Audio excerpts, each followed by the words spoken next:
بسم اللہ الرحمن الرحیم۔ السلام علیکم ورحمۃ اللہ وبرکاتہ۔ واقعہ تو عذاب قوم لوط۔ ابلیس لعین نے ایک بوڑھے آدمی کی صورت میں نمودار ہو کر ان لوگوں سے کہا کہ اگر تم لوگ مہمانوں کی آمد سے نجات چاہتے ہو تو اس کی تدبیر یہ ہے کہ زبردستی اس کے ساتھ بدفعلی کرو۔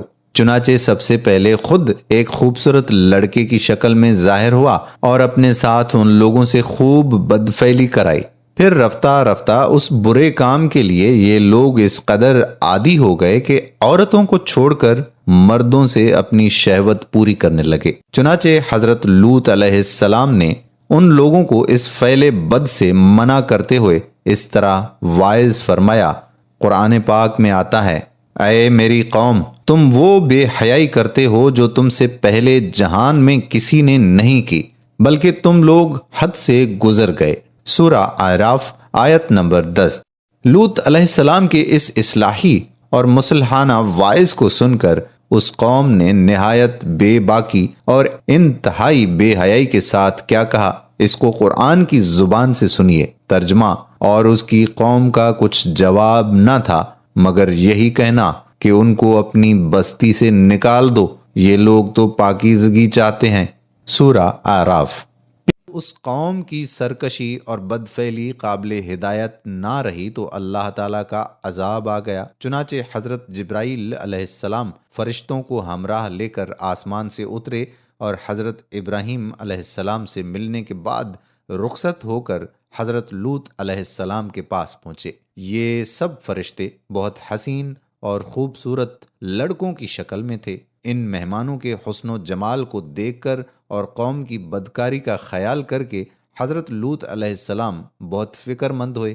تھوڑی ہی دیر میں قوم کے بدفعلوں نے لوط علیہ السلام کے گھر کا محاصرہ کر لیا اور بدفعلی کے ارادے سے دیوار پر چڑھنے لگے۔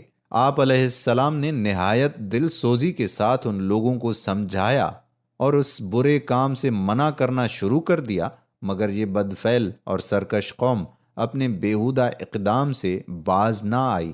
حضرت لوط علیہ السلام نے اپنے مہمانوں پر دروازہ بند کر دیا، پس وہ آئے اور انہوں نے دروازہ توڑا اور اندر داخل ہو گئے۔ حضرت جبرائیل علیہ السلام نے ان کی آنکھوں پر ضرب لگائی تو ان کی بینائی ختم ہو گئی، تو انہوں نے کہا کہ اے لوط، تو ہمارے پاس جادوگر لے کر آیا ہے۔ چنانچہ انہوں نے آپ کو بڑی دھمکیاں دیں اور آپ علیہ السلام دل ہی دل میں فکر مند ہوئے کہ جب یہ چلے جائیں گے تو وہ مجھے اذیتیں دیں گے۔ فرشتے اب تک یہ منظر خاموشی سے دیکھ رہے تھے۔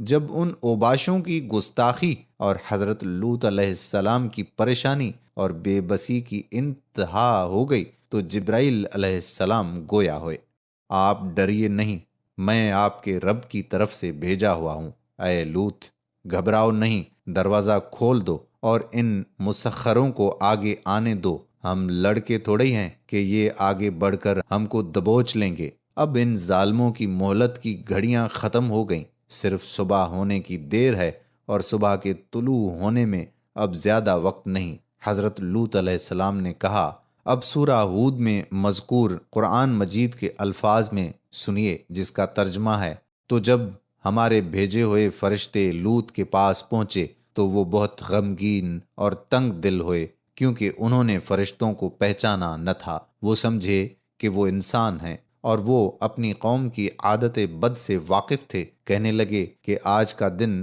بڑی مصیبت کا ہے، خدا خیر کرے۔ اور ان مہمانوں کی خبر پاتے ہی ان کی قوم اپنی شہوت سے مجبور ہو کر ان کے گھر کی طرف بے اختیار دوڑی ہوئی آئی، اور وہ پہلے سے بدکاریوں کے خوگر تھے، کوئی نئی بات نہ تھی۔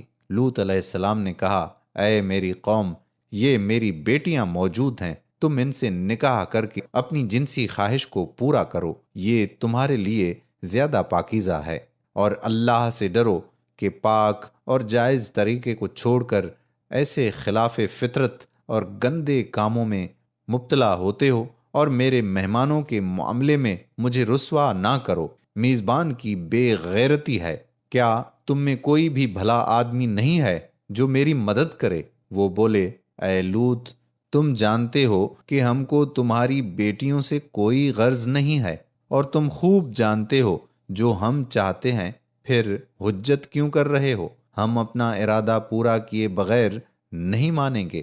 اس موقع پر لوط علیہ السلام نے انتہائی گھبراہٹ اور پریشانی کے عالم میں کہا، کاش مجھ میں تم سے تنہا مقابلہ کرنے کی طاقت ہوتی، یا کوئی طاقتور اور مضبوط پناہ دینے والا ہوتا، یعنی یہاں میرا کنبہ اور جتھا ہوتا جو اس وقت میری مدد کے لیے کھڑا ہو جاتا، کیونکہ حضرت لوط علیہ السلام اس قوم کے آدمی نہ تھے بلکہ کنعانی تھے، اور مضبوط سہارا سے مراد برادری کا طاقتور جتھا ہے۔ مگر پھر ان کو تنبیہ ہوا اور فوراً خیال آیا کہ بہتر یہ ہے کہ میں ایک بڑی طاقت کی پناہ لوں، اور وہ اللہ تعالیٰ کی عنایت اور مدد ہے۔ حضرت لوط علیہ السلام کی اس پریشانی کو دیکھ کر آخر فرشتوں نے اپنے آپ کو بے نقاب کر دیا اور کہنے لگے، اے لوط، گھبراؤ مت اور ہماری فکر نہ کرو، ہم تمہارے پروردگار کے بھیجے ہوئے فرشتے ہیں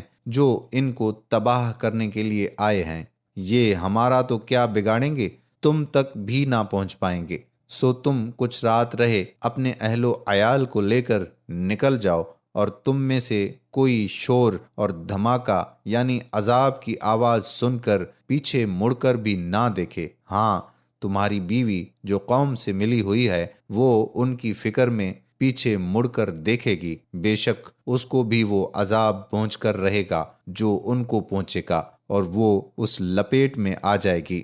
اب ان ظالموں کی ہلاکت میں دیر نہیں ہے، بے شک ان کی تباہی کے لیے صبح کا وقت مقرر کیا گیا ہے، صبح قریب نہیں ہے۔ پھر جب ہمارا حکم پہنچا تو ہم نے ان کی بستی کو تل پٹ کر دیا۔ جبرائیل علیہ السلام نے اس بستی کو اٹھا کر بلندی سے زمین پر الٹا کر کے پٹک دیا، پھر اس پر پکی ہوئی مٹی کے پتھر برسائے، اور پتھر خدا کی طرف سے نامزد کیا ہوا تھا کہ اسے کہاں گرنا ہے، اور یہ بستی ان ظالموں سے جو آج محمد صلی اللہ علیہ وآلہ وسلم کا انکار اور ان کی مخالفت کر رہے ہیں، کچھ ایسی دور نہیں ہے، بلکہ مکہ سے شام کا سفر کرتے وقت راستے میں پڑتی ہے۔ بحوالہ سورہ ہود۔ بعض روایات سے معلوم ہوتا ہے کہ حضرت لوط علیہ السلام کے گھر پر چڑھائی کرنے والوں کو بھیجنے والے قوم کے کچھ سردار تھے۔ انہی کے لیے ان بدمعاشوں نے مہمانوں کا مطالبہ کیا تھا، اس لیے حضرت لوط علیہ السلام نے فرمایا کہ یہ میری بیٹیاں موجود ہیں، مگر یہ واضح رہے کہ خواہ بیٹیوں سے ان کی حقیقی بیٹیاں مراد ہوں یا قوم کی لڑکیاں۔ حضرت لوط علیہ السلام کا مطلب یہ تھا کہ ان سے نکاح کر کے جائز طور تمنا کرو، خدا نہ خواستہ یہ مطلب نہیں تھا کہ زنا کرو، ورنہ اس کا ہرگز یہ مطلب نہیں رہتا کہ کوئی اللہ کا نبی ایسی بات کر سکتا ہے۔ چنانچہ حضرت لوط علیہ السلام اپنی بیٹیوں کو ساتھ لے کر بستی سندوم سے باہر نکل آئے۔ ان کی بیوی اہل سندوم سے ملی ہوئی تھی، اور بعض روایات کے مطابق اسی نے سندوم کے بدماشوں کو خوبصورت مہمانوں کی آنے کی خبر دی تھی۔ جب قوم لوط پر عذاب آیا تو آپ نے فرمایا کہ کوئی بھی بستی کی طرف نہ دیکھے، ورنہ وہ بھی عذاب میں مبتلا ہو جائے گا۔ لیکن عذاب کا دھماکہ اور شور و ہنگامہ ہوا تو آپ کی بیوی نے پیچھے مڑ کر دیکھا، اور ان کی حالت معلوم کرنے کے لیے کچھ دیر رکی تو اتنے میں ایک پتھر اسے آ لگا، اور وہ بھی عذاب کی لپیٹ میں آ کر ہلاک ہو کر جہنم رسیدہ ہو گئی، اور توریت کے بیان کے مطابق نمک کا ایک ستون بن کر رہ گئی۔ حضرت لوط علیہ السلام سندوم سے نکل کر ایک قریبی بستی سوعر میں چلے آئے، ساتھ میں ان کی 2 بیٹیاں بھی تھیں۔ سوعر عذاب سے محفوظ رہا، اور غار میں حضرت لوط علیہ السلام نے پناہ لی اور قیام فرمایا۔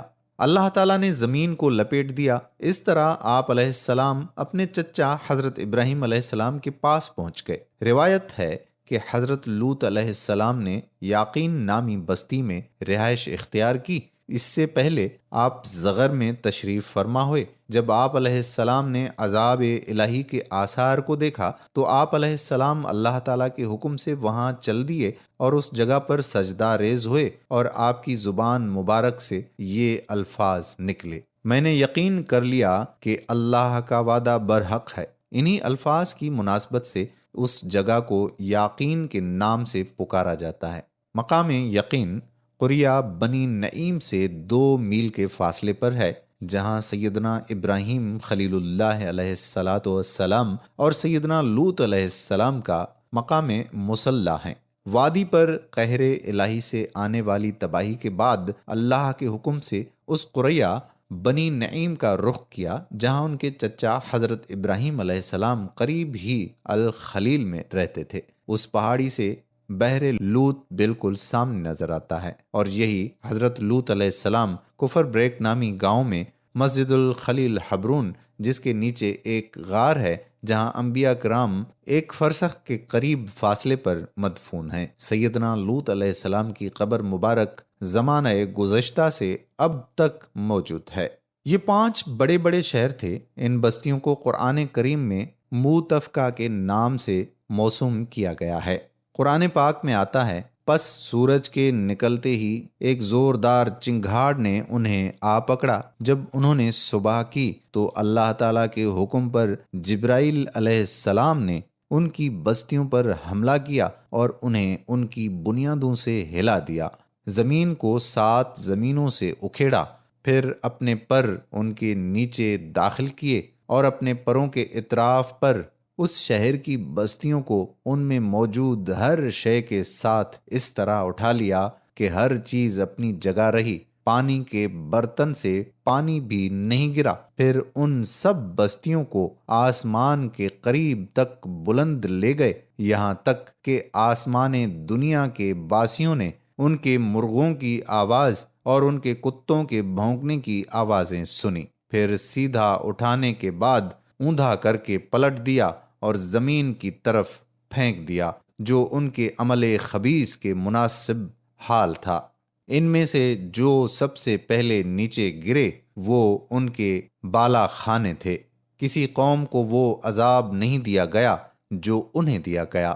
پہلے اللہ تعالیٰ نے ان کی آنکھوں کو ضائع کیا، پھر ان کی بستیوں کو الٹا کیا، پھر ان پر آسمان سے آگ میں پکے ہوئے مٹی کے پتھر برسائے۔ تفسیر در منشور میں لکھا ہے کہ اللہ تعالیٰ نے ان پر گندھک کے پتھر برسائے، پھر کنکر کے پتھروں کا مینہ برسا اور چکنا چور ہو کر بکھر گئیں۔ پھر کنکر کے پتھروں کا مینہ برسا اور زور سے سنگ باری ہوئی کہ کوئی بھی نہ بچا۔ ان کی لاشیں ٹکڑے ٹکڑے ہو کر بکھر گئیں۔ ان شہروں میں جتنے مرد و عورت اور بچے آباد تھے، اتنے ہی پتھر ان شہروں پر برسے تھے۔ جو پتھر ان پر برسائے گئے تھے ان پر نشانات تھے جن کی وجہ سے وہ دوسرے پتھروں سے ممتاز تھے۔ ان پر خطوط تھے یا مہریں تھیں، یا ان پر ہر شخص کا نام لکھا گیا تھا، اور جس کے نام کا جو پتھر تھا وہ اسی کو لگتا اور وہ ہلاک ہو جاتا تھا۔ قرآن کریم میں آتا ہے، پھر جب ہمارا حکم آ پہنچا تو ہم نے اس بستی کو اوپر نیچے پلٹ دیا اور ان پر کنکریلے پتھر برسائے۔ ان پتھروں میں بڑے بڑے پتھر مٹکے کے برابر تھے اور چھوٹے سے چھوٹا پتھر گھڑے کے برابر تھا۔ فلک بوس عمارتیں زمین پر اوندھی گر گئیں اور سخت پتھروں کی ایسی موسلا دھار بارش کی گئی کہ وہ سب خاک سیاہ بن کر رہ گئے، اور ہم نے ان پر ایک طرح کا مینہ برسایا۔ پھر دیکھ لو اب کہ مجرموں کا انجام کیسا ہوا۔ عذاب صبح ہوتے ہی شروع ہوا اور اشتراق تک سب معاملہ ختم ہو گیا، حتیٰ کہ ان کی قوم کا کوئی شخص بستی سے باہر تھا یا چلا گیا تھا تو اس کو وہیں پتھروں کے عذاب سے ہلاک کر دیا گیا۔ تورات میں ہے کہ سدوم اور عمودہ پر آگ اور گندھک کی بارش ہوئی تھی، اور قرآن مجید میں ہے کہ پتھر گرے تھے۔ دونوں بیانوں کے جمع کرنے سے معلوم ہوتا ہے کہ ایسی حالت پیش آئی ہوگی جیسے آتش فشاں پہاڑ کے پھٹنے سے واقع ہوتی ہے۔ بہرحال یہ وادی پھٹ کر دب گئی اور بحر مردار کا پانی اس پر چھا گیا۔ استغفر اللہ۔